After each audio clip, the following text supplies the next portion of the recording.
কার? এই স্যালাইনের লাইনের মতো ওই রক্তের সাথে মিশ্রিত কিছু শিরা আছে যেগুলো সারা দেহের রক্ত সার্কুলেশন করে, অর্থাৎ স্যালাইনের ফিতার মতো মানুষের শরীরে ওই রক্তে ওই শিরাগুলো রক্তবাহী শিরা, যেগুলোর দ্বারা রক্ত প্রবাহিত হয় সারা দেহে, এগুলো যদি ছিঁড়ে যায়, কেটে যায়, তো কিছুক্ষণ পরে মানুষ ধীরে ধীরে নিস্তেজ হইয়া মারা যায়। তো আল্লাহ বলে, বান্দা, তোমার পশম না, তোমার চামড়া না, তোমার গোশত নয়, রক্তের সাথে মিশ্রিত যে শিরা উপশিরা আছে, আমি আল্লাহ তার চাইতে বেশি তোমার কাছে আছে। এই ওয়ারিদ মানে রক্তবাহী শিরা। ওয়ানাহনু আকরাবু ইলাইহি মিন হাবিলিল ওয়ারিদ। আমি তো তোমাকে বানিয়েছি, তুমি আড়াল হবা কেমনে? আমি তো তোমার কলজার ভিতরের খবরটাও জানি, বান্দা, তুমি আমার আড়ালে যাবা কেমনে? আমি তো তোমার শরীরের ভিতরে রক্তের শিরা উপশিরার চাইতেও কাছে আছি, আমার থেকে আড়াল হবা কেমনে বান্দা? মা না দেখে না, আমি না দেখবো কেমনে? দুনিয়াবাসী কেউ রাত 2টায় উলঙ্গ ছবি, নর্তকীর ছবি দেখেছিলে? দুনিয়ার কেউ তো রাত 2টায় দেখে নাই। রব্বুল আলামিন বলে, আমি তো তোমার অস্তিত্বের শিরা উপশিরার চাইতেও বেশি কাছে আছি বান্দা, আমারে আড়াল করবা কেমনে? কেমনে বান্দা? আমারে ফাঁকি দিবা কেমনে? 4 নম্বরে আল্লাহ বলেন, ইজিয়াতালাক্কাল মুতালাক্কিয়ানি আনিল ইয়ামিনি ওয়া আনিশ শিমালি কাঈদ। আল্লাহ বলেন, তোমার ডানে এবং বামে 24 ঘন্টা আমার 2 জন ফেরেশতা মোতায়েন আছে। আছে কিনা? আড়াল হইবা কেমনে? কেমনে বলেন? বুঝেন নাই? কেমনে আড়াল? ফেরেশতারে সরাইবা কেমনে বন্ধু? লাইট এনে নিবাইলা, ফেরেশতারে সরাও। চারিদিকে তাকাইলা, মা নাই, বাপ নাই, মালিক তো বলেন ফেরেশতাদেরকে সরাইবা কেমনে? আর শেষ হলো 5 নাম্বার, ওমা মা ইয়ালফিজু মিন কাউলিন ইল্লা লাদাইহি রাকিবুন আতীদ। আল্লাহ বলে, তোমার এই 2 ঠোঁটের মাঝখান দিয়া যা কিছু কথা বের হয়, যত শব্দ, যত উচ্চারণ, ভালো কিংবা মন্দ, উপকারী কিংবা অপকারী, জিকির কিংবা গালি, যা বাইর হয়, যা বাইর হয়, যা বাইর হয়, আমার আরেকজন ফেরেশতা 24 ঘন্টা তোমার এই জবানের উচ্চারণগুলো আলাদা লিখছে। আরেকটা ফাইল। কয়টা হলো? 5টা। 1, আমি তোমাকে সৃষ্টি করেছি। 2, তোমার অন্তরের গভীরে যেটা আমি জানি। 3, আমি তোমার অস্তিত্বের রক্তবাহী শিরা উপশিরারও কাছে আছি। 4, আমার 2 জন ফেরেশতা তোমার ডানে বামে। 5, আমার আরেকজন ফেরেশতা তোমার জবানের কথাগুলো, উচ্চারণগুলো লিখে রাখছে। এই অবস্থায় এবার তুমি সজাগ থাকো আর ঘুমে থাকো, মনে থাকুক অথবা না থাকুক, বুঝো কিংবা না বুঝো, সেজদা দাও আর কুফরি করো, নাফরমানি করো, মদ খাও আর জুয়া খেলো, গাঁজা খাও আর ফুটটা খাও, বাবা খাও আর ডাইল খাও, সুদ খাও আর কিস্তি নাও, হালাল খাও আর হারাম খাও। আল্লাহ বলেন, আবার সেজদা করো আর বন্দেগী করো, জিকির করো আর তাসবিহ পড়ো। ওয়াজাআত সাকরাতুল মাউত বিল হক। এরই মুহূর্তে, এই অবস্থায়, এই বেষ্টনীর মধ্যে রাইখেই তোমার মৃত্যু যন্ত্রণা সত্য সত্য এসে যাবে, মানে তোমাকে মরতেই হবে। যালিকা মা কুনতা মিনহু তাহিদ। এই মৃত্যু থেকেই তুমি গত 60 বছর, গত 40 বছর পলায়ন করতে চেয়েছিলে, তুমি মরতে চাইছিলে না, কিন্তু আজ তো সেই মৃত্যু এসেই গেল। আজ থামাইবা কেন? তুমি না অনেক চালাক, এখন বাঁচো না কেন? কোরআন শরীফে আছে সূরা ওয়াকিয়াতে, তারজিউনাহা ইন কুনতুম সাদিকিন। আল্লাহ বলেন, প্রত্যেক মৃত ব্যক্তির আত্মীয় স্বজনকে বলছে, হে মৃত ব্যক্তির আত্মীয় স্বজনরা, তোমাদের যদি কারো হিম্মত হয় তাহলে তোমাদের এই স্বজনকে মৃত্যু থেকে ফিরিয়ে আনো,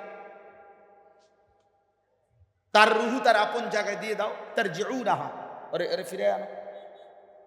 আনো না? সম্ভব? কথা বলে না সম্ভব। অতএব বাপ, আমার কথা শেষ। 1 নম্বর কথা হলো, যুবক ভাই, কিশোর ভাই, নামাজ পড়ো, 5 ওয়াক্ত নামাজ পড়ো, ফজরের নামাজ পড়ো, জীবনটা সুন্দর করো। নারী, ছবি, মোবাইল, অশ্লীল দৃশ্যে এমন সুন্দর জীবন নষ্ট করো। মাঝ বয়সী যারা উপার্জন করেন, কামাই, বাজারের ব্যবসায়ী হন আর চাকরিজীবী হন, যে যা উপার্জন করেন আল্লাহ দোহাই হারাম রোজগার করেন। সুদের টাকা, কিস্তির টাকা, লোনের টাকা, হারামের টাকা নিয়েন না বাপ, নিয়েন না। অভাব দূর করতে পারতেন না, আমনে মরার পরেও জিফুতের বাজারের প্রয়োজন থাইকা যাবে। আমনে মরার পরেও সংসারের বহু কিছু নতুন করে বানাইতে হবে। খাট নষ্ট হয়ে যাইব, সোফার গিরা ভাঙ্গা যাইব। লা হাদিয়া লাহ ওয়া নাশহাদু আল্লা ইলাহা ইল্লাল্লাহু ওয়াহদাহু লা শারীকা লাহ ওয়া নাশহাদু আন্না সাইয়্যিদানা ওয়া হাবিবানা ওয়া মাওলানা মুহাম্মাদান আবদুহু ওয়া রাসূলুহু আম্মা বা'দ فأعوذ بالله من الشيطان الرجيم بسم الله الرحمن الرحيم ولقد خلقنا الإنسان ونعلم ما توسوس به نفسه ونحن أقرب إليه من حبل الوريد إذ يتلقى المتلقيان عن اليمين وعن الشمال قعيد ما يلفظ من قول إلا لديه رقيب عتيد وجاءت سكرة الموت بالحق ذلك ما كنت منه تحيد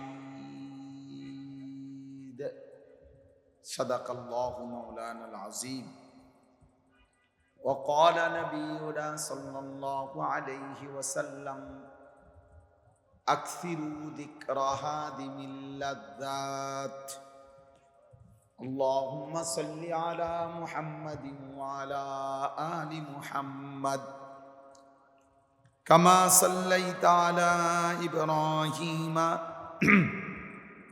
وعلى آل إبراهيم إنك حميد مجيد اللهم بارك على محمد وعلى آل محمد كما باركت على إبراهيم وعلى آل إبراهيم إنك حميد مجيد سبحانك لا علم لنا إلا ما علمتنا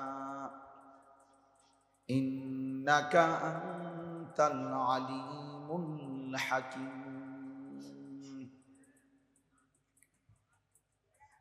আলহামদুলিল্লাহ। আল্লাহ পাক রব্বুল ইজ্জত জুল জালাল ওয়াল ইকরামের ফজল কারাম, রব্বুল আলামিনের ইহসান, মেহেরবানি, দয়া, আল্লাহ তাআলা আমাদেরকে আজ 5 অক্টোবর 2025 রোজ রবিবার কুমিল্লা জেলা মুরাদনগর উপজেলাধীন ঐতিহ্যবাহী রামচন্দ্রপুর কাঠবাজারে অনুষ্ঠিত রামচন্দ্রপুর বাজার ব্যবসায়ী ও এলাকার যুবকদের উদ্যোগে আয়োজিত আজকের এই মোতাবারক ওয়াজ মাহফিলে আল্লাহ তাআলাই আমাদেরকে আসবার বসবার আল্লাহর জন্যই জমা হওয়ার তৌফিক দান করেছেন, আলহামদুলিল্লাহ।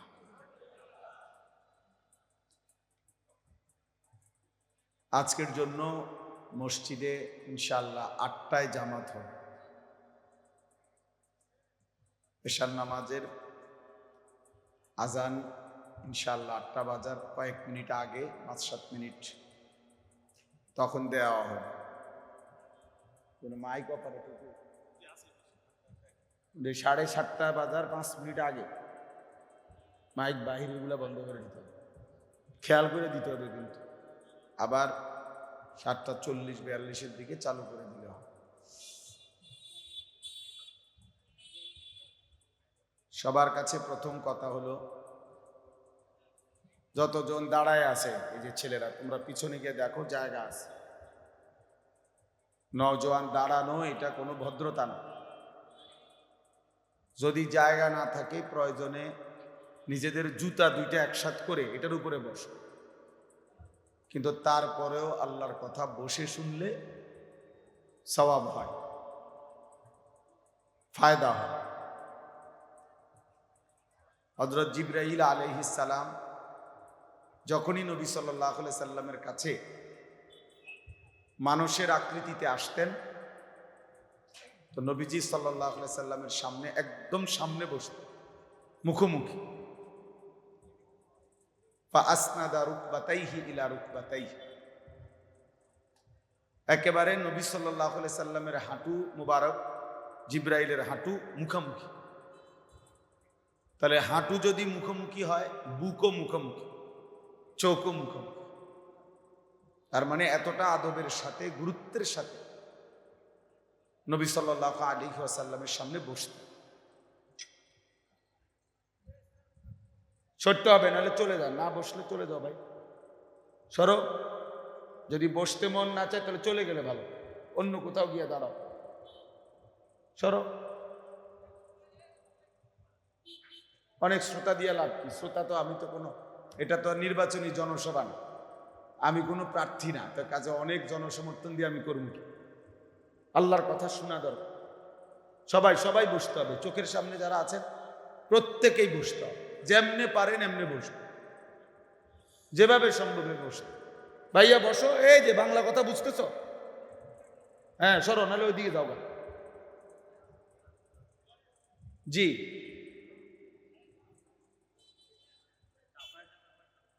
না বসলে না বসো, বাদ দেন, যার দরকার সে বসবে, নির্দিষ্ট কোনো সংখ্যা জরুরি না। খুব বেশি হইলেও সফলতার কিছু নাই, কম হইলেও ব্যর্থতার কিছু।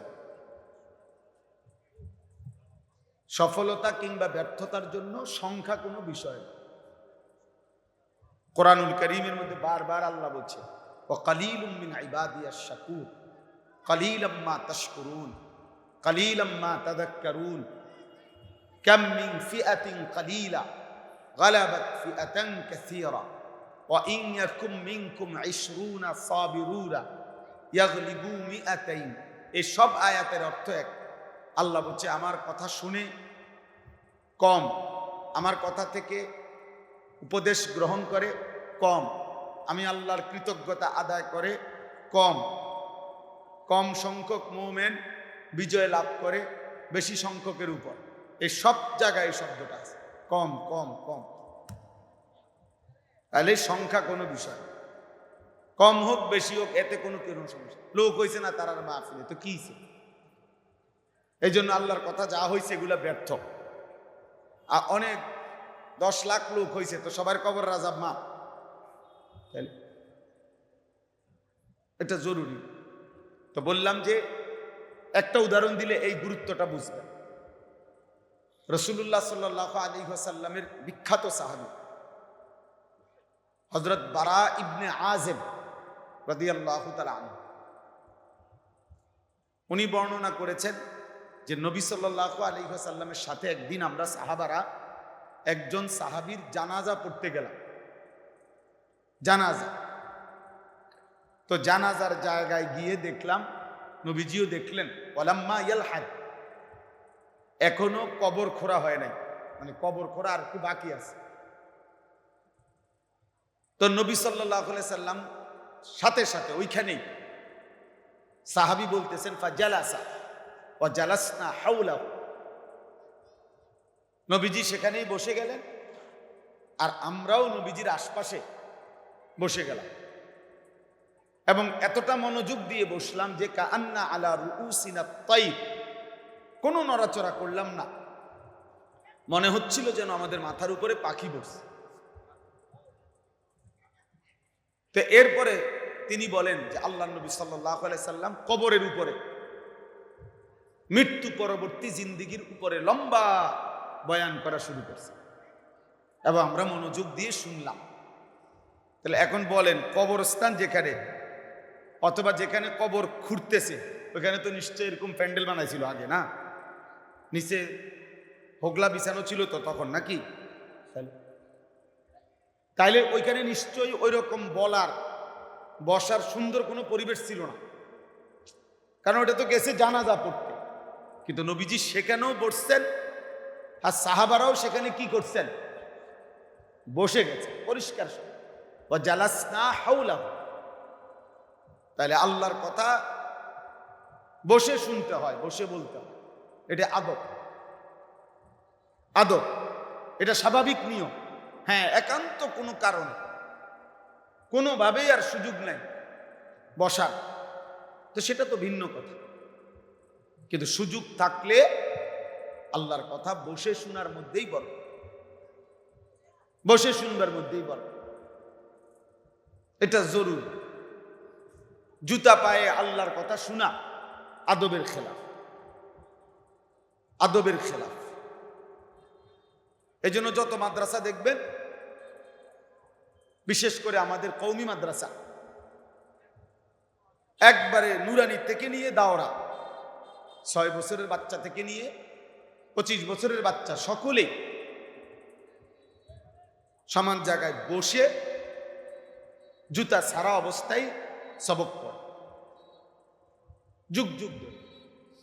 কোরআনুল কারীমে আছে, মুসা আলাইহিস সালামকে আল্লাহ তাআলা বলছেন, ফাখলানা আলাইক, মুসা আমি তোমার রব, ইন্নী আনা রাব্বুক, আমি তোমার রব আল্লাহ, আমি তোমার সাথে এখন কথা বলবো, অতএব তুমি আগে জুতা খুলে ফেলো। তুর পাহাড়ে মুসা আলাইহিস সালামকে কি খুলতে বলছে বলেন? তাহলে কি মুসা নবীর চাইতে তুর পাহাড় দামি? নবীর চাইতে পাহাড় দামি হয়? তাহলে তুর পাহাড় যত মর্যাদাই হোক, তা একজন নবীর চাইতে পাহাড়ের মর্যাদা বেশি হয়? তাহলে এটা মূল বিষয় হলো, আল্লাহ তাআলা বুঝাইতে চাচ্ছেন আমি তোমার সাথে কথা বলবো, তুমি এখন আমার কথা শুনবা। ওয়া আনা ইখতারতুকা ফাসতামি' লিমা ইউহা, আমি তোমাকে বাছাই করেছি, পছন্দ করেছি, অতএব তুমি আমার কথা মনোযোগ দিয়ে শোনো। এই যে এরপরের শব্দ আর কি এটা, তো মনোযোগ দিয়ে আল্লাহর কথা শুনবার জন্য আল্লাহ আগে বলে নিছে জুতা খোলো, বসো, মনোযোগ দিয়ে শোনো। এই জন্য আল্লাহর কথা মনোযোগ দিয়ে শুনবার জন্য জুতা খুলে বসা, এটা আদব, চেষ্টা করা। আল্লাহ তাআলা আমাদেরকে সব সময়ের জন্য তৌফিক দান। দ্বিতীয় কথা হলো, যত জনের হাতে মোবাইল, এই যে হাতে মোবাইল যারা ধরে ভিডিও বা রেকর্ড করতেছো ছেলেরা, এগুলা বন্ধ করো। একজনও কারো জন্য, হুজুর, পাবলিক, টুফিওয়ালা, টুফি ছাড়া কারো জন্য আমি অনুমতি নাই, নিষেধ করলাম। এরপরে দেখলে আমি ধমক দেব, শক্ত ধমক দেবো, কিন্তু আর পছন্দ না হলে চলে গেলে ভালো, কোনো অসুবিধা নেই, চলে গেলে কোনো সমস্যা নেই। কিন্তু চোখের দিকে তাকাইয়া আল্লাহর কথা শুনলে ফায়দা হবে। মোবাইল হাতে থাকলে মোবাইলের আগ্রহ থাকে, মানে মোবাইলের কথা মনে পড়ে বেশি, মন জমে না, দিল জমে না, কলিজায় কোনো কথা পৌঁছায়। প্রিয় ভাই, প্রতিটি মাহফিল, প্রতিটা আয়োজনের মধ্যে অনেক কষ্ট করতে হয়, অনেক কষ্ট। একটা একটা বাঁশ গাঁটতে কষ্ট আছে। পোস্টার, হ্যান্ডবিল, মাইক, প্যান্ডেল, সামিয়ানা, উলামায়ে কেরামকে দাওয়াত দেওয়া, যোগাযোগ রাখা, মেহমানদারি করা, আপ্যায়ন করা, মাইকিং করা, পোস্টার লাগানো, হ্যান্ডবিল বিতরণ করা, কালেকশন করা, অনেক কিছু মিলাইলে এরপর একটা মাহফিল। এত কিছু আয়োজনের পরে যদি এটার উদ্দেশ্য হয় কিছু বুট বাদাম বেচা হইল, চটপটি মটপটি খাইলো কিছু লোক, আর ভাল লাগলে একটু শুনলাম, ভালো না লাগলে শুনলাম না। এটা তো ভাইয়া আসলে ইনসাফ না। এটা একটি মাহফিলের উদ্দেশ্য হইতে পারে না। কোন ওয়াজের উদ্দেশ্য এটা নয় যে লোক হইছে তো লোক হইছে। এত বড় আয়োজনের পরে শব্দ শুধু একটার অপেক্ষায় থাকে যে হ্যাঁ লোক হইছে, লোক হইছে, এত তো লোক হইছে, আর তো কি হইছে? মনে করেন আবু বকর ভাই আপনাদের মাহফিলে 1 লাখ লোক হয়েছে, তো কি হয়েছে? পরের দিন আপনারা মানুষের মাথা তালগি দিয়ে আঁকবো নাকি? তাতে কি হয়েছে? কি লোক হইলে কি হয়েছে? লোক হয়েছে আর কি, তো বুঝলাম। তারপরে কোন মাহফিলের মধ্যে লোক হইলেই ওই মাহফিল কামিয়া, কথা বলে না? তাইলে এটা বলে শুধু এই কথাটুকুই বুঝিয়ে অর্জন। এই এত দৌড় ঝাঁপ, এত কষ্ট পরিশ্রমের বিনিময়ে এটাই কি পাওনা প্রাপ্য, যে চাওয়া যে মানুষে কৌক যে লোক হয়েছে? লোক হয় নাই, মানুষ গেছে গা, শেষের দিকে মানুষ কমে গেছে। হ্যাঁ, পয়লার দিকে লোক আসিল, আস্তে আস্তে লোক গেছে গা, না আস্তে আস্তে লোক এনে শুয়ে থাকতো? তাহলে এগুলো কি কোনো কথা হইল? আহা, কথা তো ছিল যে সাহাবা বর্ণনা করছেন, হাদিসে আছে যে নবীজি আমাদের কাছে নসিহত করলেন একদিন লম্বা। তো সাহাবীর বলেন হযরত হুযাইফা, হাফিজাহু মান হাফিজা ওয়া নাসিয়াহু মান নাসিয়া। আমরা অনেকেই নবীজির কথাগুলো মুখস্থ করলাম, অনেকে আবার ভুলে গেলাম, কিন্তু তিনি বলেন এতটা মনোযোগ দিয়ে আমরা সবাই শুনছি যে যদিও আমরা তাৎক্ষণিক নবীজির সবগুলো কথা মনে রাখতে পারি নাই, ভুলে গেছি, কিন্তু পরবর্তী জীবনে যখনই ওই রকম কোনো ঘটনা, পরিবেশ, পরিস্থিতি তৈরি হয়েছে, তৎক্ষণাৎ আমাদের মনে পড়ছে যে আল্লাহ নবী এই ব্যাপারে এই কথাটা বলছেন। এই হলো মনোযোগ দিয়ে শুনবার বরকত। হতে পারে আজকে সব কথা 5 জন বক্তার 5 ঘন্টার পুরো ওয়াজ, এটা কোনো ক্যাসেট না যে আপনার মাথাটা যে আবার সুইচ টিপ দিলে এটা সবটা আবার আপনার মাথার থেকে বাইর হবে, এটা না। কিন্তু মনোযোগ দিয়ে শুনবার বরকত হলো পরবর্তীতে যখনই ওই প্রেক্ষাপট, ওই পরিস্থিতি তৈরি হয়, তখন সে ওই কথাগুলো মনে পড়ে। দেখবেন মহিলাদের অভ্যাস এটা। মহিলারা বিগত 30 বছরের সংসারের কথা একবারে দাগ নম্বর, খতিয়ান নম্বর সহ, বিএস সিএস আর এস সহ পেটার। এbuடி জীবনে কোনো কথা বলে না, বুঝেন না? মহিলারা এটা গেলাম, রিস্কাতে নামলাম, এরপরে ঘরে গিয়া বোরকাটা খুললাম, এরপরে আল্লাহ আল্লাহ করে মোরাদ বসলাম, এরপরে তোর মামিয়ে 1 গ্লাস পানি দিছে, দেওয়ার পরে শরবত কইছি, শরবত নাই, কি গো বউ, দিছে শরবত, এরপরে তোর মামা আসছে। এইভাবে কর, এইভাবে মনে রাখে। তাইলে প্রিয় ভাই, প্রিয় বাবা, আমার উদ্দেশ্য হলো আজকের শুধু কথাটা না, আমার শুধু ওয়াজটা না, বরঞ্চ যার বিবেক আছে, আমি আগেই বলছি সংখ্যা কোনো বিষয়, একজন শুনে কোনো অসুবিধা নেই। এক আল্লাহর বান্দা যদি খোদার কসম শুনে আর তার যদি কিছুটা অনুভূতি জাগে, তাহলে এই মাহফিল সার্থক। মানুষ তো হইছে 10 লাখ, কেউ বুট খাইছে, কেউ বাদাম খাইছে, কেউ বন খাইছে, কেউ বেলুন কিনছে, কেউ ফুটকা কিনছে, কেউ চটপটি খাইছে, কেউ খেলনার জিনিস কিনছে, কেউ বিড়ি খাইছে, সিগারেট খাইছে, কেউ টান দিছে আর দৌড় দিয়ে গিয়া কতক্ষণ সুর শুনে গেছে, কেউ চিৎকার দিয়ে উঠছে আর স্লোগান দিছে আর কিরি লাগছে মনে হয় মারামারি করছে, কই দিছে দৌড়, আইয়া রং সাইয়া আবার গেছে গা। তো এই কি মাহফিল? এই কি বয়ান? এই মাকসাদ সাহাবায়ে কেরাম সংরক্ষণ করছে। হাদিসের মধ্যে আছে, হযরত ইরবাজ ইবনে সারিয়া রাদিয়াল্লাহু তাআলা আনহু বলেন, নবীজি একদিন আমাদের মাঝে এমন ওয়াজ করলেন, ওয়াজের ফলে আমাদের প্রত্যেকের চোখ দিয়ে পানি পড়তে লাগলো, আমাদের অন্তর কলিজা আল্লাহর ভয়ে কাঁপতে শুরু করলো। জারাফাত মিনহাল উয়ুন ওয়া ওয়াজিলাত মিনহাল কুলুব। হযরত ইরবাজ বলেন, তখন আমরা নবীজি বয়ান শেষ করে ফেললেন, কথা শেষ করলেন, কিন্তু আমরা কাঁদতেছিলাম আর বলতেছিলাম, ইয়া রাসূলুল্লাহ, আপনি আমাদেরকে যদি আরেকটু বলতেন, আমাদেরকে যদি আরেকটু বলতেন। তো আল্লাহর নবী সাল্লাল্লাহু আলাইহি ওয়াসাল্লাম আবার পুনরায় আবার শুরু করছেন, আবার নসিহত করছেন, আবার ওয়াজ করছেন, পুনরায় আরো কথা বলছেন। তাইলে সাহাবায়ে কেরাম উপলব্ধি করতেন, চোখ দিয়ে পানি পড়তো, অন্তর আল্লাহর ভয়ে কাঁপতে শুরু করত। আগের দিনের বাচ্চাচারাও বয়স্করাও এমনই ছিলেন। ওয়াজ তো শুনছেন অল্প, এক সিজনে 2-4-10 গ্রামে 2-4টা মাহফিল হইতো, কিন্তু শুই না পরের দিন একে অপরকে বলতেন, কি কইলো হুজুরের কথাটা, আহারে কি কইলো, কথাটা কেমন কইলো। বউর কাছে বলতো, ঘরওয়ালাদের কাছে বলতো, মানে কিছুটা হইলেও এটা উপলব্ধি করে চর্চা করতো নিজেদের মধ্যে। কিন্তু এখন আর কারো মুখে কি শুনে গেল, কারে বলল, আহা, কোনো শব্দ নাই। চাচার মুখেও কোনো কথা নাই, দাদার মুখেও কোনো কথা নাই, বাপের মুখেও কোনো কথা নাই, কারো মুখে কোনো। সবাই নীরব দর্শক, সবাই তাকায় তাকায় দেখতেছে। যার মন চায় 2-4 রাকাত নামাজ পড়ে, যার মন চায় চোখের সামনে আপন ছেলে, আপন ভাই, আপন ভাতিজা, আপন মেয়ে, আপন স্ত্রী জাহান্নামের দিকে দৌড়তেছে।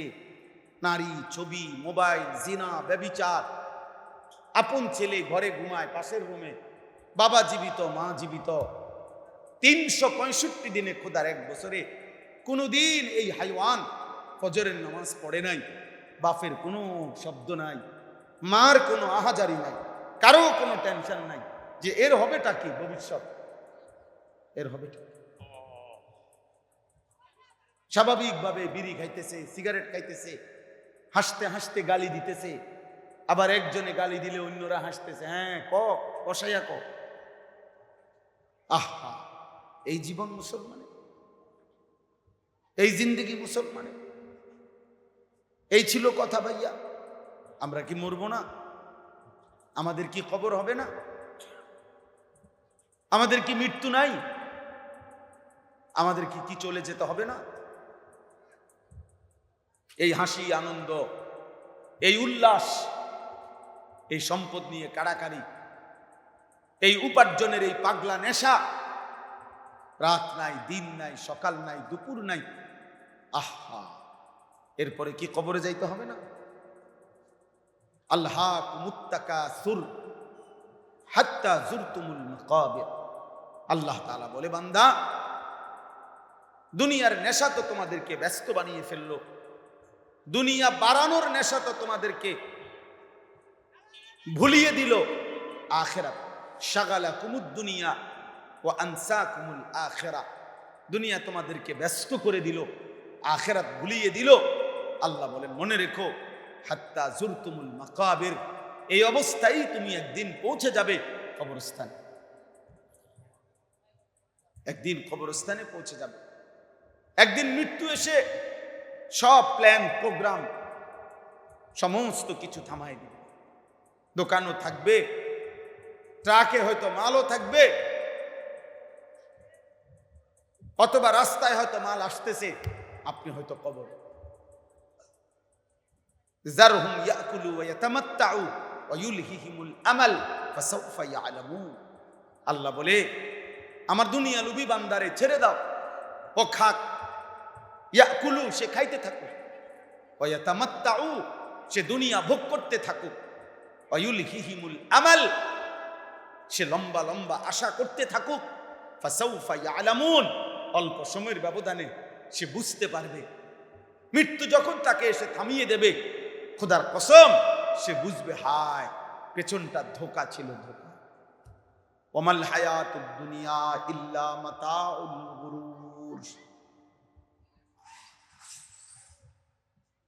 তখন সে বুঝবে, লাকাদ কুনতা ফি গাফলাতিন মিন হাদা ফাকাশাফনা আনকা গিতাআকা ফাবাসারুকা আল-ইয়াওমা হাদীদ। আল্লাহ বলেন, এই আখিরাত এই মৃত্যু আর পরকাল থেকেই তুমি বান্দা গাফিল ছিলে। দুনিয়ার চোখ বন্ধ করে আমি রব্বুল আলামিন আখিরাতের চোখ খুলে দিলাম। এবার তোমার চোখের পাওয়ার বেড়ে গেল। দুনিয়ার চোখ থাকতে তো তুমি এখান থেকে আধা কিলো দূরেও দেখতা না, কিন্তু যখন কবরে যাইবা বান্দা, আমি আল্লাহ তোমার চোখ এমনে খুলে দেব, কবর থেকেই তুমি জান্নাত পর্যন্ত দেখবা, অথবা জাহান্নাম দেখবা, অথবা আযাবের দৃশ্য দেখবা, অথবা জান্নাতের দৃশ্য দেখবা। ফাবাসারুকাল ইয়াউমা হাদীদ। এজন্য বন্ধু, মানুষের মৃত্যুতে আসলে চোখ বন্ধ হয় না, চোখ খুলে। আমরা দেখি চোখ বন্ধ হইছে, আল্লাহ বলে না ফাকাশাফনা আনকা গিতাআকা। আমি আল্লাহ তাআলা মূলত চোখের আবরণ খুলে দিলাম। তুমি দেখছো চোখ বন্ধ হইছে, অর্থাৎ ছোট্ট এই দুনিয়া, এখান থেকে চোখটা আড়াল করে দিয়ে অনন্তকালের লম্বা আখিরাত তার চোখের সামনে খুলে দিলাম। এবার সে কবর থেকেই জান্নাত দেখে, কবর থেকেই জাহান্নাম দেখে। নাফরমান কবর থেকেই জাহান্নামের আযাব দেখবে। আর খোদার কসম হাদিসে আছে, জাহান্নামী নাফরমান বলবে, ইয়া রাব্বি লা তাকুমিস সাআ, হে আল্লাহ কিয়ামত যেন না হয়, এমন কবরে এমন জাহান্নামে আমি কেমনে থাকবো রে মাওলা,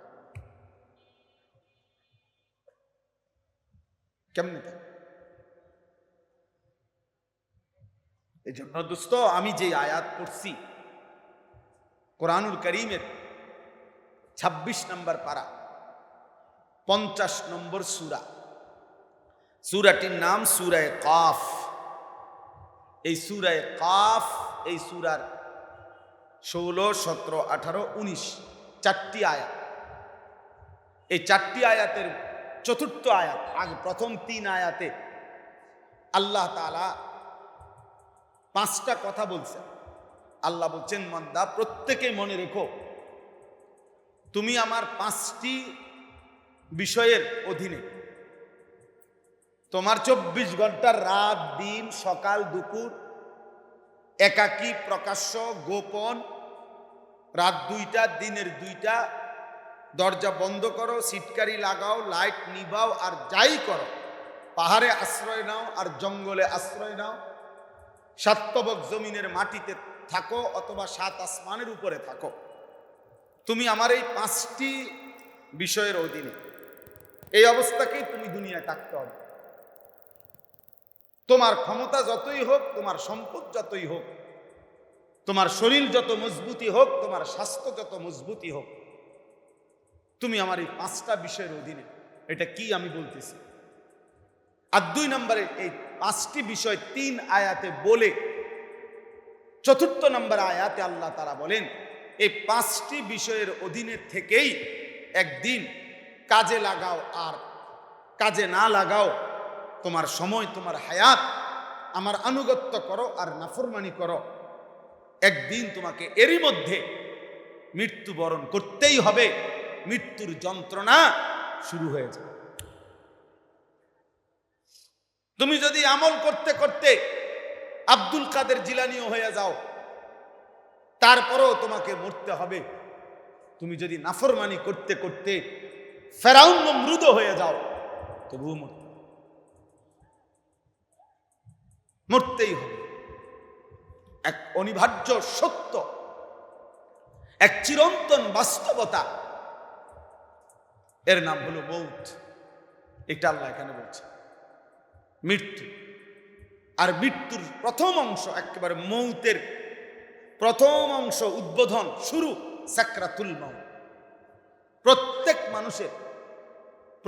মানুষের অনুগত কিংবা অবাধ্য, একেবারে পৃথিবীর সর্বশ্রেষ্ঠ রাসূল নবী মুহাম্মদ সাল্লাল্লাহু আলাইহি সাল্লাম, আর পৃথিবীর সবচেয়ে বড় কাফের যারা, তারাও মানে অনুগত কিংবা অবাধ্য, ইমানদার কিংবা নাফরমান, প্রত্যেককেই কোরআনের ভাষায়, হাদিসের ভাষায় সাকরাতুল মাউত, মৃত্যুর যন্ত্রণা ভোগ করতে হবে। মৃত্যুর যন্ত্রণা ভোগ করতে হয়েছে এবং হবে। মৃত্যুর যন্ত্রণা থেকে মুক্তি নাই কারো, মোমেনেরও না, বেঈমানেরও না, নবীরও না, উম্মতেরও না, সকলের মৃত্যু যন্ত্রণা। কিন্তু মৃত্যু যন্ত্রণার মধ্যে পার্থক্য আছে, সেটা বলতেছি। সাকরাতুল মউত, এটা কোরআনের ভাষা, এটাই হলো মূল আলোচ্য বিষয়। ওয়াজাআত সাকরাতুল মউত বিল হক, এই কথাটা বোঝানোর জন্যই আমি বলতেছি। আজকে এই ছোট্ট কথাটাই বুঝাইতে চাই। প্রিয় কিশোর যুবক, তোমরাও বাপ, আমার এই কথাটা দেখো দিলে লাগে কিনা, একটু দিল দিয়া শোনো। মৃত্যুর যন্ত্রণা, মৃত্যুবরণ করতেই হবে, এই পৃথিবী ছেড়ে দিতেই হবে। হাসলেও মরবেন, কাঁদলেও মরবেন, সুখে থাকলেও মরে যাবেন, দুঃখে থাকলেও মরে যাবেন। রাজপ্রাসাদের অট্টালিকা যে থাকে তারও মৃত্যু হবে, জীর্ণ কুটির কুড়ে ঘরে যে থাকে তারও কি হবে? মৃত্যু। জীবনে যে কোনোদিন দুঃখ দেখে নাই সেও মরে যাবে, জীবনে যে কোনোদিন সুখ দেখে নাই সেও কি মরে যাবে, যে কোনোদিন কাঁদে নাই সেও মরে যাবে, যে কোনোদিন হাসে নাই সেও কি করে যাবে? আমি বুঝি বা না বুঝি, খেয়াল থাকলেও মরে যাবেন, খেয়াল না থাকলেও মরে যাবেন, মনে থাকলেও মরে যাবেন, মনে না থাকলেও মরে যাবেন, কাজে লাগাইলেও মরে যাবেন, নষ্ট করে দিলে হায়াত তাও মরে যাবে। কিশোর যুবক বন্ধু, মনে রাখো বাপ, প্রত্যেক রাতই ভোর হয়, বাসর রাতও ভোর হয়, ফাঁসির রাতও ভোর হয়। তাহাজ্জুদের নামাজ যে বান্দা পড়ে তার রাতও ভোর হয়। মদের আড্ডা, জুয়ার আড্ডা, নারীর আড্ডা, উলঙ্গ ছবির আড্ডায়, মোবাইলের আড্ডায় যেই হাইওয়ান, যেই চতুষ্পদ জন্তু, মানুষ নামের যেই জানোয়ার রাত কাটায়, ওর ভোর হয়, ওর ভোর হয়। কোনো রাতই থাকবে না কারো জন্য। আল্লাহ নবী সাল্লাল্লাহু আলাইহি সাল্লাম, নবীজির একজন ছেলে ইন্তেকাল করছিলেন, আমাদের নবীর সাল্লাল্লাহু আলাইহি ওয়াসাল্লাম। তো সেদিন আকাশে চন্দ্রগ্রহণ লাগছে ঘটনাচক্রে। তো অনেক মুসলমান পরস্পর বলা বলি করতে লাগছিল যে নবীজির সন্তানের ইন্তেকালের বিরহে আকাশের চন্দ্রগ্রহণ লাগছে। আল্লাহ নবী সাল্লাল্লাহু আলাইহি সাল্লাম শুধু কথাটা শুনছে, সাথে সাথে মসজিদে নববীতে সাহাবাদেরকে ডাকছে, ঘোষণা দেওয়াইছে, সবাই ডাকো, আসতে কও। সবাই নিয়ে আইসা আল্লাহ নবী সাল্লাল্লাহু আলাইহি সাল্লাম খুতবা দিছে, দিয়া পরিষ্কার বলছে, আল্লাহর কসম, কিয়ামত পর্যন্ত মনে রাখবা, নবীজি বলে দিছেন, কারো মৃত্যুতে বা কারো জন্মে সূর্য বা চন্দ্রে গ্রহণ লাগে না, এটা আল্লাহ তাআলার আয়াত, কুদরতের নিদর্শন। এটা কুদরতের কি নিদর্শন। অতএব অনুগত কিংবা অবাধ্য, নেককার কিংবা নাফরমান, কারো জন্যই এই পৃথিবী থেমে থাকে না, থেমে থাকে না। রাত ভোর হয়েই যায়, সকাল সন্ধ্যা হয়েই যায়, হয়েই যায়। অতএব দোস্ত আমার, মৃত্যু এক চূড়ান্ত সত্য। কুল ইন্নাল মাউতাল্লাযী তাফিররুনা মিনহু ফাইন্নাহু মুলাকীকুম। আল্লাহ তাআলা বলেন, হে নবী বলে দিন, মৃত্যু থেকে তোমরা যেখানেই পলায়ন করো না কেন, সে নিজেই তোমাদের সাথে সাক্ষাৎ করবে। আইনামা তাকুনু ইউদরিকুমুল মাউত ওয়ালাউ কুনতুম ফি বুরুজিন মুশাইয়াদা।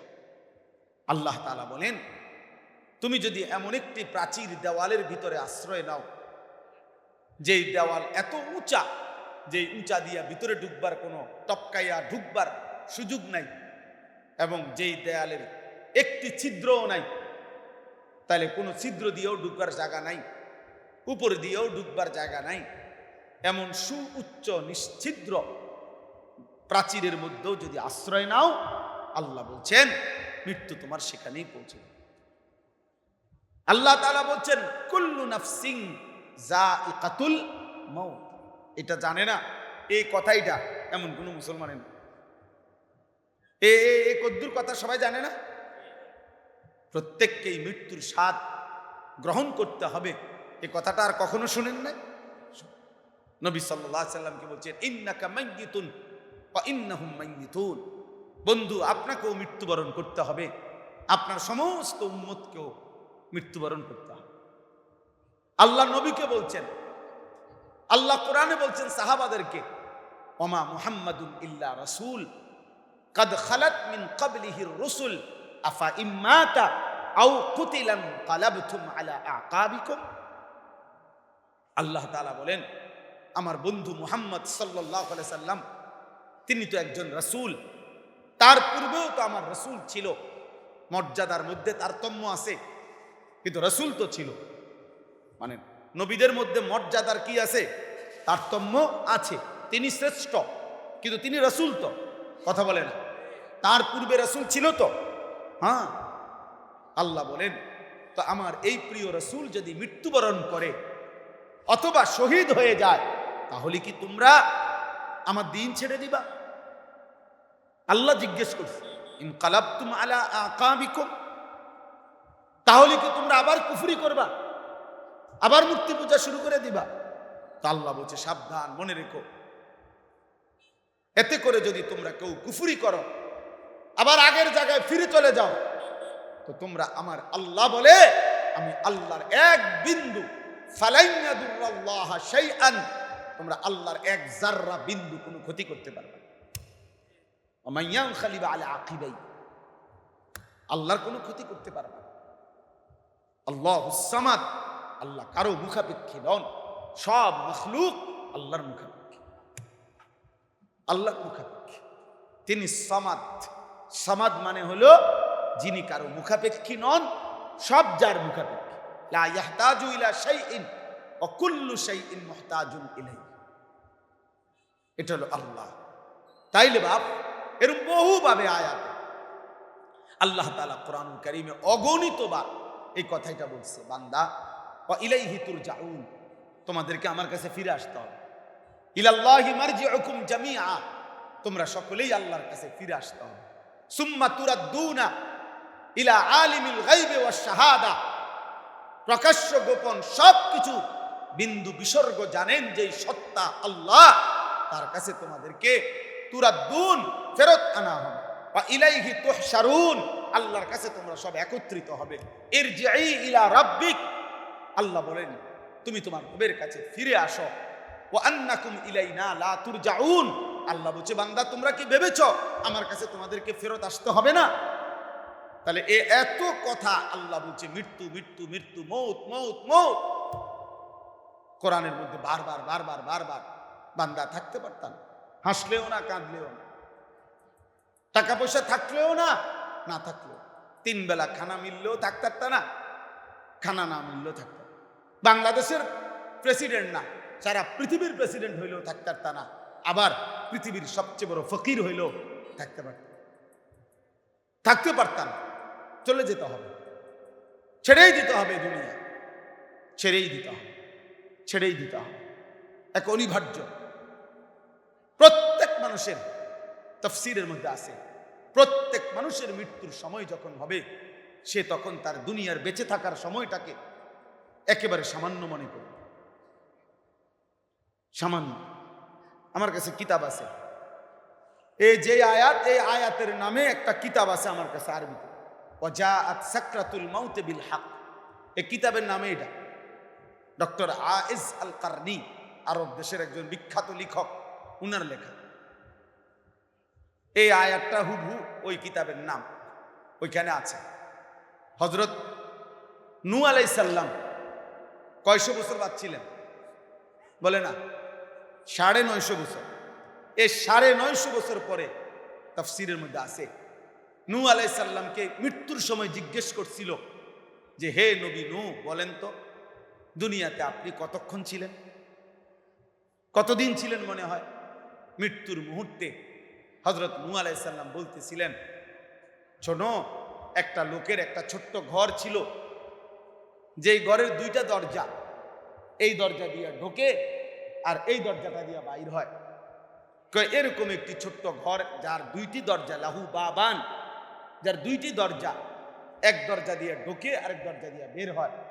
উনি বলেন আল্লাহর কসম, আমার মৃত্যুর মুহূর্তে এখন মনে হচ্ছে আমি যেন 950 বছর ওই ছোট্ট ঘরের এই দরজা দিয়ে ঢুকছি আর এদিকে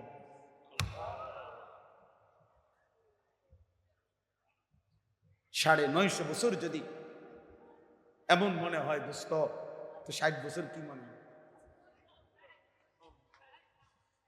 60 বছর কি মনে হবে? 70 বছর কি মনে হবে? 100 বছর কি মনে হবে? কিছুই মনে হবে, মনে হবে যেন আমি ছিলামই না। 309 বছর ঘুমার পরে আসহাবে কাহাফ, তো এই 309 বছর পরে ঘুমের থেকে যখন উঠছে, তো ওরা বুঝতে পারতেছে না যে কতক্ষণ ঘুমাইছে। লাবিসনা ইয়াওমান আও বা'দা ইয়াওম, ওরা ভাবতেছিল আমরা হয়তো একদিন ঘুমাইছি অথবা 2-10 ঘন্টা ঘুমাইছি, অথচ ঘুমাইছে 309 বছর। কোরআন শরীফ সূরা কাহাফ। হযরত উযাইর আলাইহিস সালাম আরেকজন নবী, আল্লাহ তাআলা ওনাকে 100 বছর মৃত্যু দিয়ে 100 বছর ফেলে রাখছেন, আবার পরে জাগাইছেন। জিজ্ঞাসা করছেন কতক্ষণ ঘুমিয়ে আছিলা? উনি তাও বলছেন মনে হয় একদিন অথবা তার সামান্য কিছু। এজন্য বন্ধু, দুনিয়া ছোট, কুল মাতাউদ দুনিয়া কালিল। আল্লাহ বলছে বন্ধু বলে দেন, গোটা দুনিয়ার সমস্ত উপকরণ, সুখের যত সামগ্রী সবটা একত্র করলে কালিল, সামান্য সামান্য সামান্য সামান্য সামান্য। আমাল হায়াতুদ দুনিয়া ইল্লা মাতাউল গুরুর। আল্লাহ বলছে দুনিয়ার জীবন ধোঁকা। ধোঁকা মানে ধোঁকা কি? এই দেখলাম হাসে, এই দেখলাম কানে। আরে আরে তারে তো আমি 3 দিন আগেও দেখলাম। আরে কোন কি ওই লোক মারা গেছে? মানুষ এমন বলে, বলে না? হায় হায়, ওনার দিন আমি গত শুক্রবারেও দেখলাম। এরকম কথার প্রসঙ্গে বলে কিনা এই ক্ষণিকের মধ্যে হারিয়েছে। এজন্য মৃত্যু এক বাস্তবতা, মৃত্যু এক সত্য বন্ধু, যা তোমাকে ঠান্ডা করে দিবে।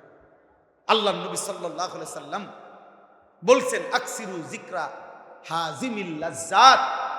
বলছে উম্মত, এই জিহ্বা আজকে হাজারো স্বাদ বলে দেয়, একটি মাত্র ছোট্ট গোশতের টুকরা, কত গোশত, কত মাছ, কত সবজি, কত তরকারির ভিন্ন ভিন্ন স্বাদ, গরুর গোশত, মুরগির গোশত, খাসির গোশত, কত মাছ আলাদা আলাদা, এই জিহ্বায় লাগলে বলে দেয় আলাদা আলাদা।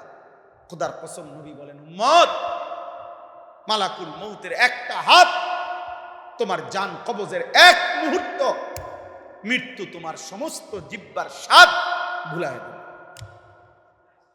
স্তব্ধ করে দেবে।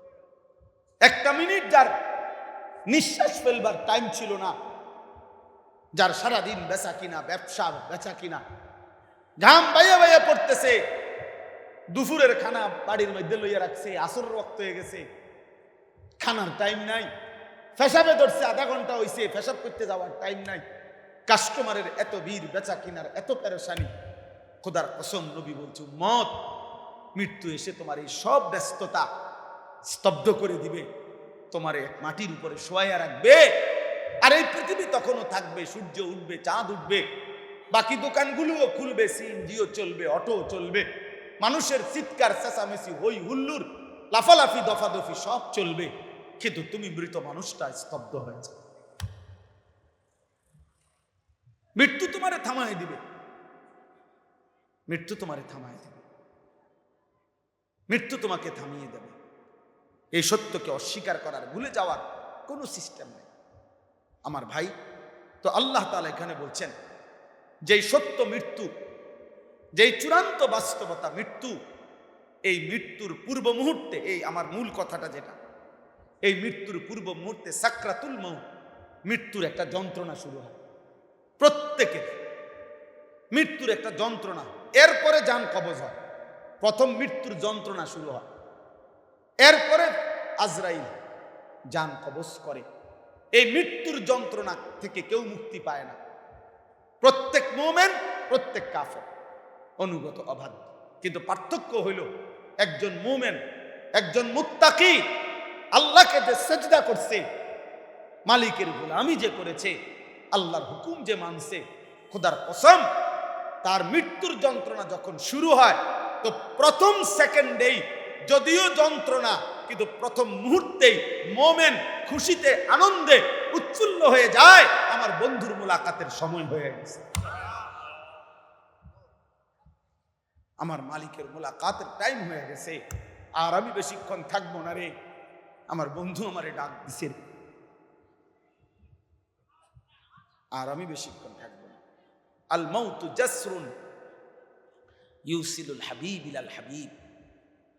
ইমাম কুরতুবী রাহমাতুল্লাহ আলাইহি লিখছে, মৃত্যু হলো একটি পোল মুমিনের জন্য, একটি সাঁকো, একটি ব্রিজ, যেই ব্রিজের এই পারে দাঁড়িয়ে আছে একজন বন্ধু, ওই পারে দাঁড়িয়ে আছে একজন বন্ধু।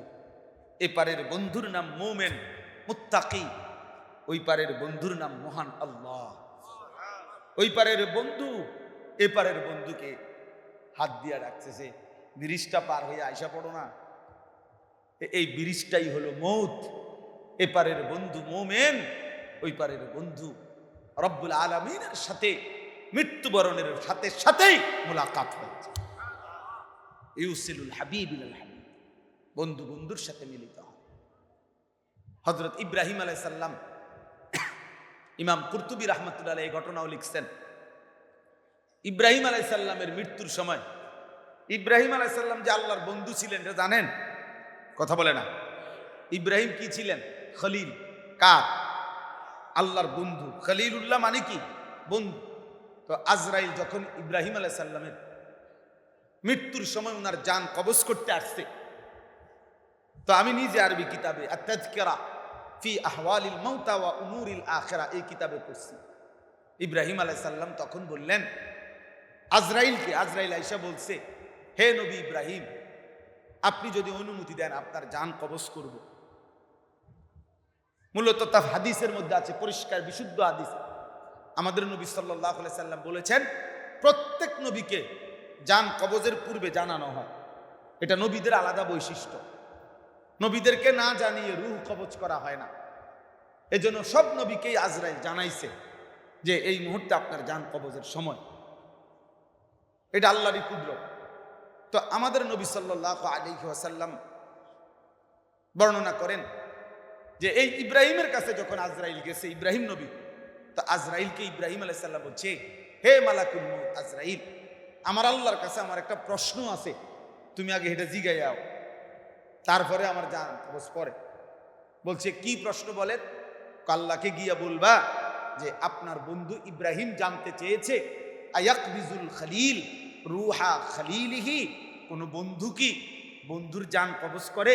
এটা কি ঠিক? এটা কোনো কথা হইলো? বন্ধু বুঝি বন্ধুরে মাইরালা? তা আমি না বলে ওনার বন্ধু, তো এখন উনি বলতেছে আমার জান কবজ করে ফেলবে, এটা কেমন বন্ধু? আয়াকবিজুল খলিলু রুহা খলিলিহি কবজ, বন্ধু কি বন্ধুর রূহ কবজ করে? বন্ধু বন্ধুরে মেরে ফেলে? আজরাইল কয়, আচ্ছা ঠিকই তো কথা, এটা জিগাই। তা আল্লাহ তাআলার কাছে গিয়া বলছে, ইয়া রাব্বি আনতা আ'লামু মিন্নি, আমার চাইতে তো আপনি ভালো জানেন কি বলছে ইব্রাহিম, আপনি উত্তর দেন। আল্লাহ শুনছে না কথাইটা? তো আল্লাহ বললেন, আজরাইল আমিও একটা প্রশ্ন করছি ইব্রাহিমের কাছে, তুমি এটা গিয়া কও, দেখো এরপরে কি বলে। তোমার এই কথার জবাবে, ইব্রাহিমের এই প্রশ্নের জবাবে আমি একটি প্রশ্ন করছি, এবার দেখো ইব্রাহিম কি বলে। সুবহানাল্লাহ। আল্লাহ তাআলা বললেন, আজরাইল আমার বন্ধু ইব্রাহিমকে গিয়া জিজ্ঞেস করবা, আয়াকরাহুল খলিলু লিকা খলিলিহি, কোন বন্ধু কি বন্ধুর সাক্ষাৎ মুলাকাত পছন্দ করে না? তাহলে বন্ধু কি বন্ধুর সাক্ষাৎ চায় না? ইব্রাহিম আলাইহিস সালাম বলে, কয় খিরি, হায় হায়, এটা তো আসলে মউত না, এ তো আমার পরম বন্ধুর মুলাকাত। এই জন্য ওই কিতাবে লিখছে, ইব্রাহিম আলাইহিস সালাম সাথে সাথে বললেন, ইয়া মালাকাল মউত ইকবিজ রূহি আল আন, এখন এই সেকেন্ডে আমার জান কবজ করো, আমি বন্ধুর মুলাকাত চাই। সুবহান সুবহান রাদিয়াতাম মারদিয়া। আল্লাহ বলছে আমিও রাজি, তুমিও রাজি। আর থাকবা কি তাই এলো ইরজিই ইলা রাব্বিক।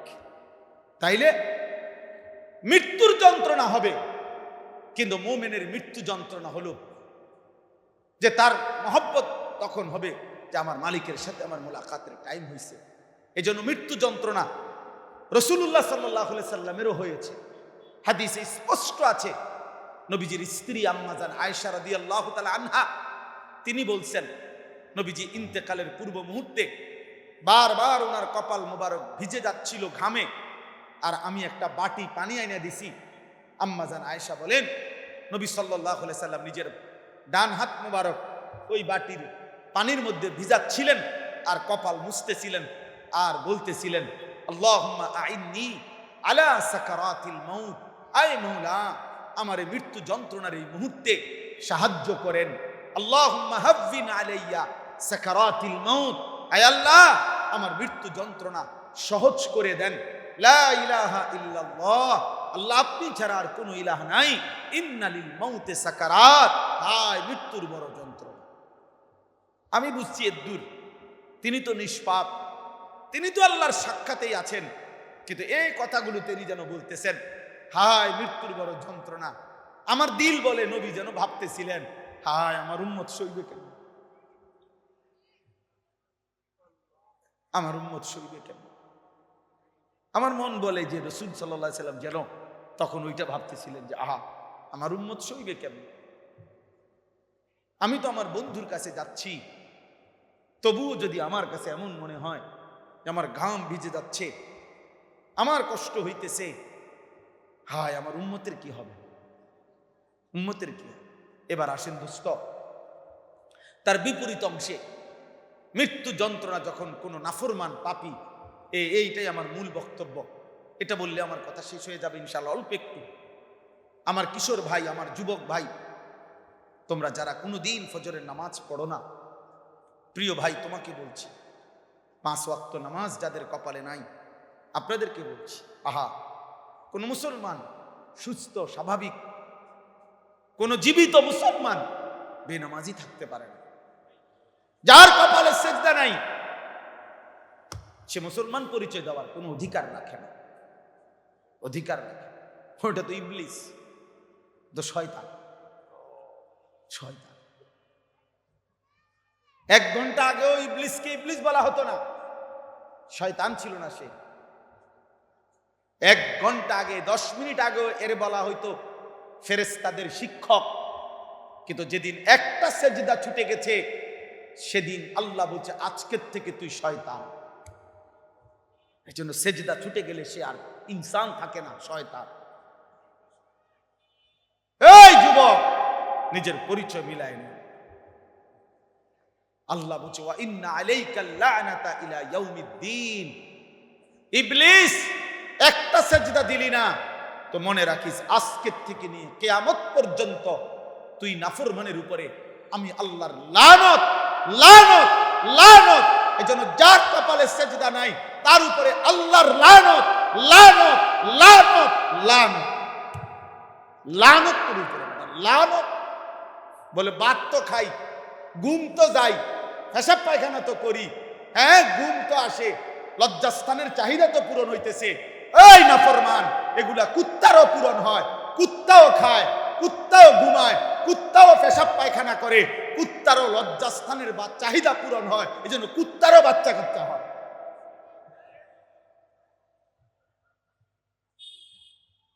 এগুলা জানোয়ারেরও পূরণ হয় না। জীবন মানে হুদা ভাত তরকারি, জিন্দিগি মানে শুধু টাকা, হ্যাঁ এরই নাম মুসলমান। জিন্দিগি মানে বিল্ডিং, জিন্দিগি মানে প্রাইভেট কার। প্রাইভেট কারের মধ্যে ইউরোপ আমেরিকার মধ্যে প্রাইভেট কার দিয়ে ছাগল টানে। হ্যাঁ ইউরোপ আমেরিকার মধ্যে 10 তলা বিল্ডিং, 20 তলা বিল্ডিং, সেন্ট্রাল এসি করে, ওগুলোর মধ্যে কুকুর ফালে, শুকর ফালে, ফার্ম ফার্ম। আমাগো সবচেয়ে ধনীর বাড়ির তুনো হ্যাগো ফার্ম আরো উন্নত। বুঝেন নাই কথাটা? দুনিয়ায় যদি মাকসাদ হয় তো বেঈমানের দুনিয়া তো বেশি। কথা বলে না কেন? দুনিয়ায় যদি সফলতা হয়, বিল্ডিংয়ে যদি সফলতা হয়, তো বেঈমানের বিল্ডিং তো বেশি। পদ পদবী, দুনিয়ার ক্ষমতা, দুনিয়ার টাকা, এটাই যদি মূল লক্ষ্য উদ্দেশ্য হয়, তো তারা তো আমাদের চাইতে সফল। সফল না তো কাফেররা সফল, নাফরমানরা সফল, তাইলে এই জন্য আমি শুধু এই কথাটা বলছি ভাইয়া, এই কথাটা শুধু শুনেন। আহা, তাফসীরের মধ্যে একটা ভয়ানক কথা আছে।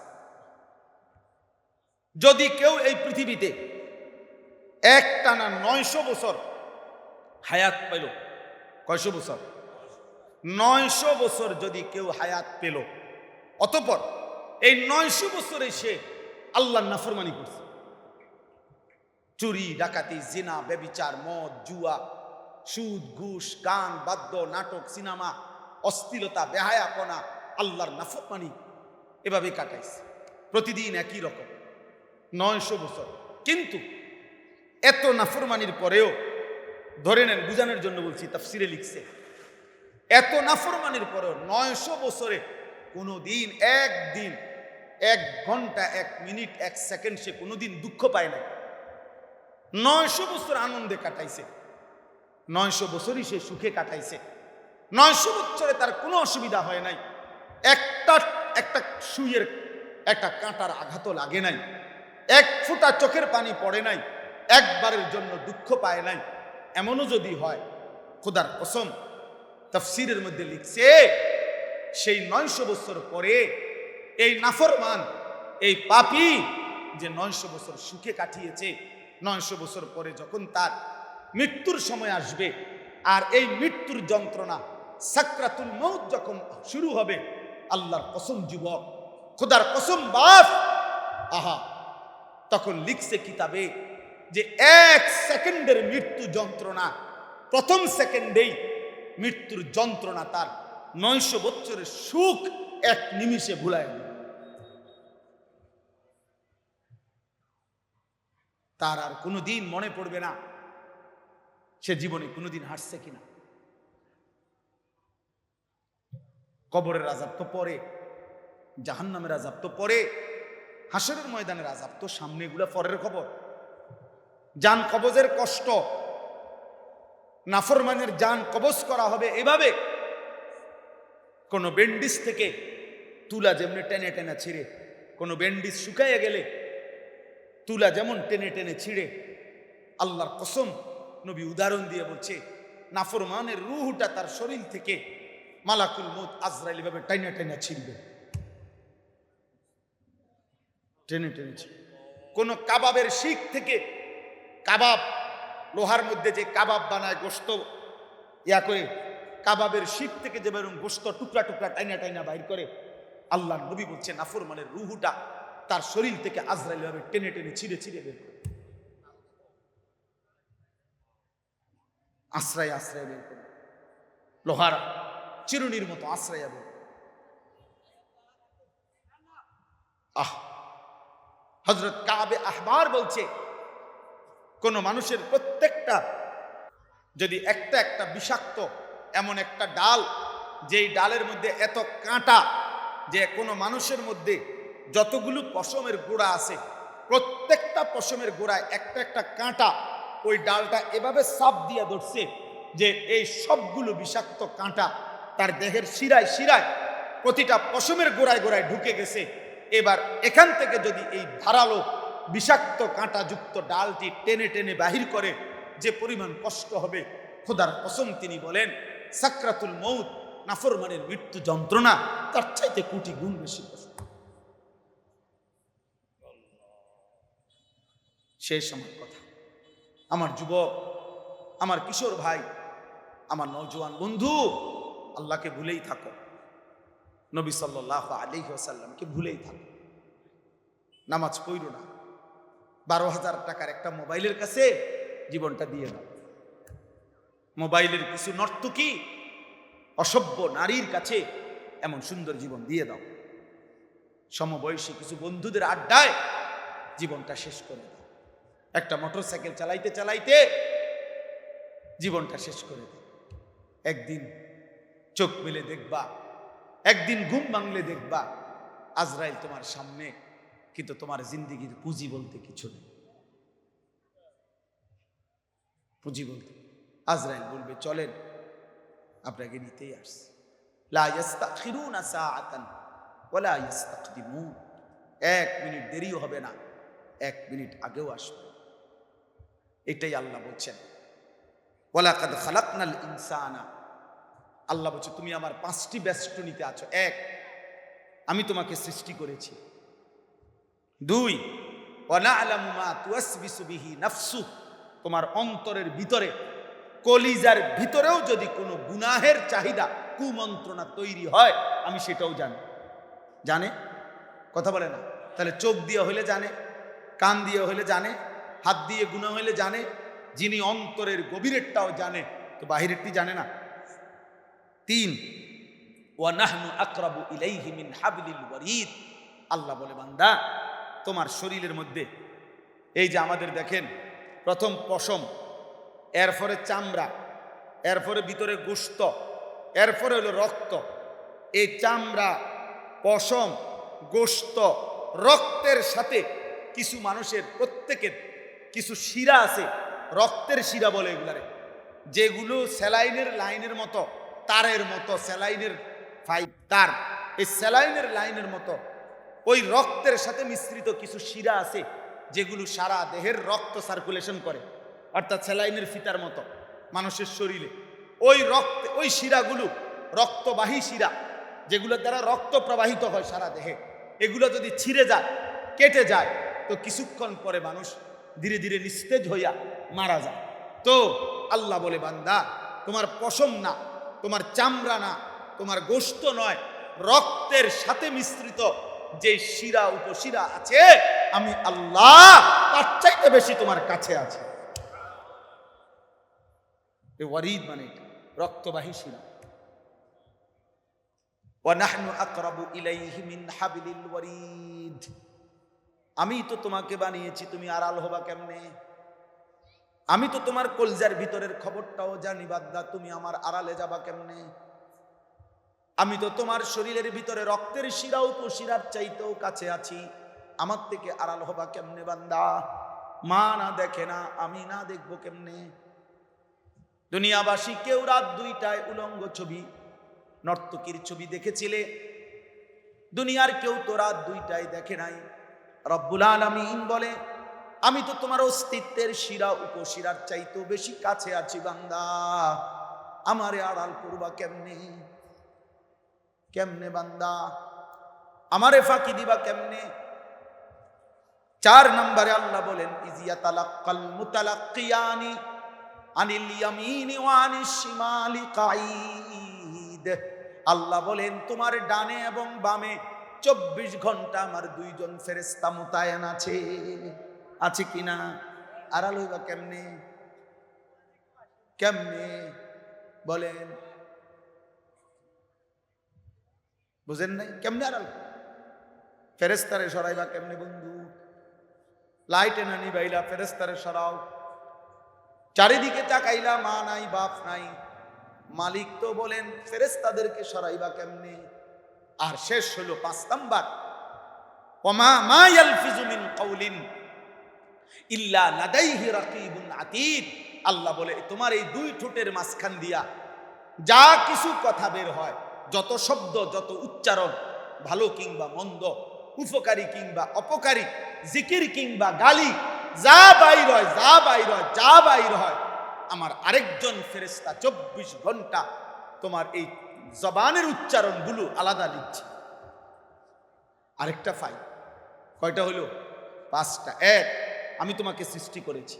2, তোমার অন্তরের গভীরে যেটা আমি জানি। 3, আমি তোমার অস্তিত্বের রক্তবাহী শিরা উপশিরারও কাছে আছি। 4, আমার 2 জন ফেরেশতা তোমার ডানে বামে। 5, আমার আরেকজন ফেরেশতা তোমার জবানের কথাগুলো, উচ্চারণগুলো লিখে রাখছে।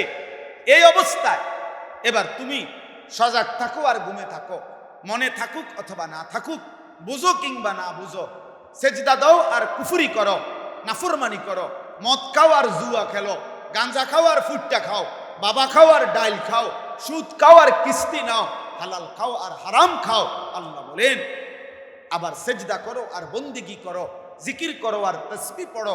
ওয়াজাআত সাকরাতুল মাউত বিল হক, এরই মুহূর্তে এই অবস্থায় এই বেষ্টনীর মধ্যে রাইখেই তোমার মৃত্যু যন্ত্রণা সত্য সত্য এসে যাবে, মানে তোমাকে মরতেই হবে। যালিকা মা কুনতা মিনহু তাহিদ, এই মৃত্যু থেকেই তুমি গত 60 বছর, গত 40 বছর পলায়ন করতে চেয়েছিলে, তুমি মরতে চাইছিলে না, কিন্তু আজ তো সেই মৃত্যু এসেই গেল।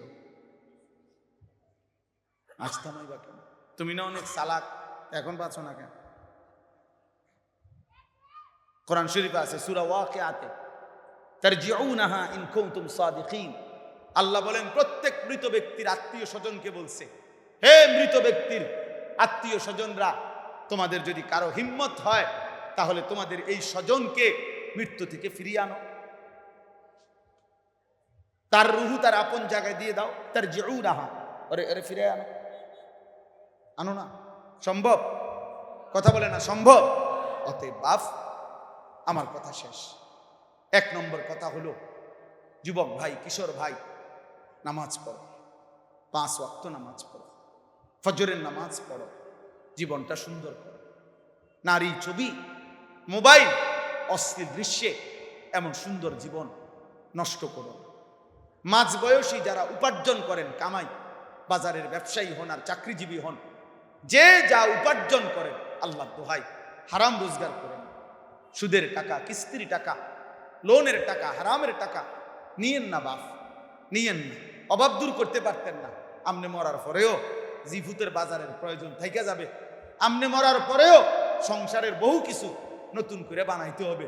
খাট নষ্ট হয়ে যাইব, সোফার গিরা ভাঙ্গা যাইব, জানালার গ্রিল নষ্ট হয়ে যাবে, ফ্রিজ দিয়া পানি পড়বে, এসি দিয়া পানি পড়বে। আমনে মরার পরেও সংসারে সব থাইকা যাবে প্রয়োজন, কিন্তু শুধু শুধু হারাম রোজগার কইরা আপনি গুছাইতে পারতেন না, নিজের আখিরাতটা নষ্ট করবে না।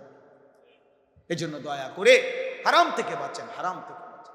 আর শেষ কথা হলো, রাসূলুল্লাহ সাল্লাল্লাহু আলাইহি সাল্লামের একটি সুন্নাত, নবীজির একটা সুন্নাত, নবীজির একটি জীবনের অনুসরণ জওয়ান, বুড়া, নারী, পুরুষ, আমি আপনি সবাই করবার চেষ্টা করবেন। আমাদের জিন্দেগি মানেই সুন্নাত, সুন্নাতেই জীবন। এক মোমেন চলবে কেমনে? সুন্নাতের আলোকেই চলবে। নবীজির হাসি, কান্না, আনন্দ, বেদনা, নবীজির আহার, নিদ্রা, চলা ফেরা, চুল, দাড়ি, লেবাস, পোশাক, আয় রোজগার, বাজার, ব্যবসা, সব ব্যাপারে আল্লাহ নবী সাল্লাল্লাহু আলাইহি সাল্লাম যা বলেছেন, যা করেছেন, সাহাবায়ে কেরামের মাধ্যমে যা প্রচার করেছেন, সবটুকুই আমাদের জন্য অনুসরণীয়। সুন্নাতি আমাদের জীবন, সুন্নাতি আমাদের অনুসরণ, সুন্নাতেই আমাদের কামিয়াবি। রাসূলুল্লাহ সাল্লাল্লাহু আলাইহি সাল্লামের অনুসরণের মধ্যেই আমাদের সফলতা। এজন্য এটা আমাদের জীবনের জন্য জরুরি।